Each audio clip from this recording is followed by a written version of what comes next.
Mesdames, Messieurs, je tiens, en me présentant à vous, à remercier chaleureusement messieurs les élus locaux qui m'ont permis ce soir de passer sur vos écrans.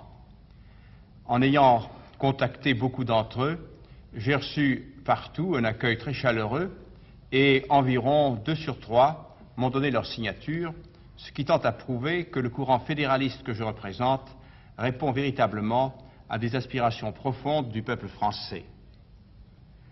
Je regretterai que 2,5 millions de jeunes de 18 à 21 ans ne votent pas, car, au fond, le fédéralisme, c'est l'idée de l'avenir. Le fédéralisme est tout nouveau par opposition aux doctrines traditionnelles. On peut dire que le fédéralisme à lui seul s'oppose à tous les autres partis, en ce sens qu'il est un anticentralisme. Le fédéralisme s'oppose au centralisme faussement dit libéral, autant ou presque autant qu'il s'oppose au centralisme collectiviste. L'idée fédéraliste s'incarne dans le Parti fédéraliste européen et celui-ci se trouve actuellement organisé dans de nombreux pays d'Europe occidentale, dont l'Allemagne, l'Autriche, la Suisse, l'Italie, la France. Il y a des comités d'organisation en Suède, en Grande-Bretagne, en Belgique. Pour présenter le plus simplement du monde le fédéralisme, je dirais qu'il est quelque chose comme un socialisme autogestionnaire ou encore comme un socialisme libertaire. Il se ramasse en quelques idées simples, les idées d'autonomie, de participation, de coopération, de complémentarité. À l'antagonisme, le fédéralisme substitue la complémentarité.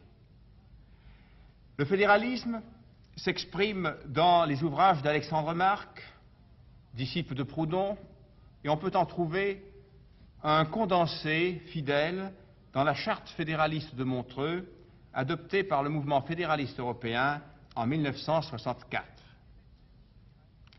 Une idée maîtresse du fédéralisme, c'est la théorie des collectivités. Les collectivités de tout niveau et de toute nature doivent trouver place dans la société, doivent être institutionnalisées, doivent posséder leurs organes, leurs pouvoirs financiers, administratifs, et, préalable de tout cela, la reconnaissance légale. À côté des collectivités territoriales, telles que le quartier, la commune, la province, la nation, l'Europe, le monde, il y a des collectivités sectorielles d'ordre économique, social, professionnel, culturel. En vertu du principe de subsidiarité, tous les problèmes doivent être résolus autant que faire se peut, au niveau même et dans la société même où ils se posent. C'est seulement à titre subsidiaire, si un problème, une difficulté, ne trouve pas sa solution au niveau où elle survient, que le niveau supérieur est habilité à intervenir.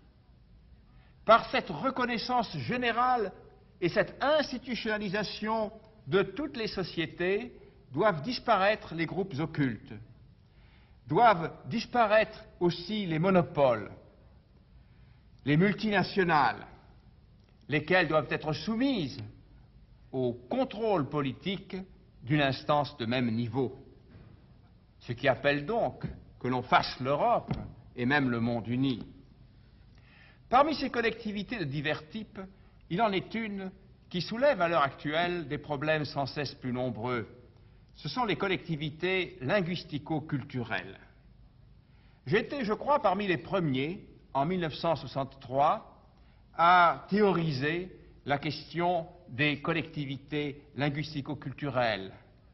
Et depuis, que de chemin parcouru, tant dans la lutte pour plus de liberté, tant dans la lutte pour l'émancipation des minorités linguistiques et nationales, que dans la prise de conscience par l'opinion française, européenne et mondiale des problèmes de ce qu'on pourrait appeler le quart-monde, le monde des minorités linguistiques et culturelles. On se souvient du cri du général de Gaulle « Vive le Québec libre !» Eh bien, si le Québec a besoin de renforcer son autonomie, mais ce n'est pas à nous autres Français d'en juger, d'autres groupes ethniques en Europe et en France même éprouvent les mêmes aspirations, les mêmes besoins. Les grands partis se sont saisis aujourd'hui, du moins certains d'entre eux, de cet ordre de problème, mais ils n'en traitent encore que de façon accessoire. Et d'ailleurs, leur doctrine, tout au moins au plan de la propagande électorale, se réduit à quelques grands mots abstraits, sans doute fort généreux, mais, qu'on m'excuse de le dire, assez banals, car ces personnalités, c'est clair, cherchent à conquérir le maximum de suffrages et préfèrent pour cela parler tout simplement de grandeur, de progrès social, de justice, de présence de la France dans le monde, d'indépendance nationale. Ce n'est pas de cette manière que j'entends, mesdames, messieurs, m'entretenir avec vous. J'ai la volonté d'être concret.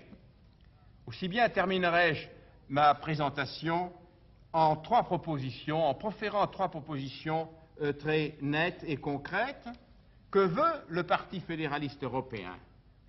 Le Parti fédéraliste européen réclame premièrement la construction immédiate de la fédération européenne, d'une fédération européenne que nous ne concevons pas comme une supernation. Ce sont là des idées de droite qui sont très éloignées du fédéralisme. Le fédéralisme conçoit l'Europe comme la nécessaire organisation de la convivence entre voisins et comme une étape vers la fédération mondiale. Deuxièmement, la transformation de la France en république fédérative de régions autogérées. Qu'on me comprenne bien, pas de séparatisme. C'est pour sauver la France et non pour la détruire que nous voulons une très large décentralisation. Troisièmement, l'avènement d'une société fédéraliste où les rapports entre les hommes seront véritablement des rapports entre hommes libres.